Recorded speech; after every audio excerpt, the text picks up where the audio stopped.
fait, quand on reçoit une demande d'un client pour un site internet, on est face à deux cas de figure différents. Soit c'est pour la refonte de son site actuel, qu'il souhaite donc remettre au goût du jour, soit c'est pour une création totale d'un nouveau site web qui n'a donc jamais existé. Et donc selon la demande, la méthode elle varie un petit peu, mais notamment au début avec l'arborescence, mais le développement reste le même. Alors aujourd'hui, nous allons vous présenter le cas pour la création du site internet d'Escam.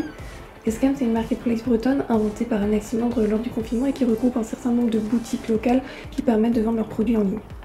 Avant de commencer quoi que ce soit, on établit d'abord l'arborescence du futur site internet. C'est-à-dire qu'on va organiser la structure, les pages et les infos qui seront présentes dans ce site. Et donc s'il s'agissait d'une refonte, on reprendrait certainement l'arborescence de l'ancien site que l'on viendrait modifier selon les attentes du client, que l'on rangerait assez différemment si c'est nécessaire. Tout dépend du site et des attentes du client finalement.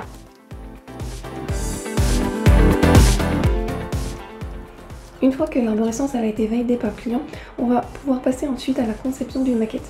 On va donc faire d'abord une petite veille graphique sur différents sites pour trouver donc de l'inspiration ou des idées qui pourraient nous aider à construire ce futur site internet.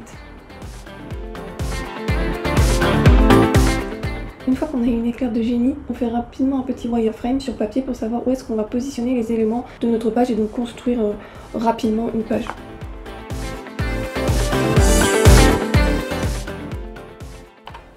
Ensuite, on passe donc à la maquette et donc on a d'abord travaillé des illustrations en amont sur Illustrator pour pouvoir après les insérer dans notre maquette. Et donc il faut savoir que chez nous, la plupart du temps, on ne produit que la maquette de la page d'accueil pour donner une idée de l'ambiance globale du site à nos clients. Cette maquette, elle est ensuite à imaginer déclinée et modulée pour les autres pages en gardant la charte graphique établie donc sur cette page d'accueil.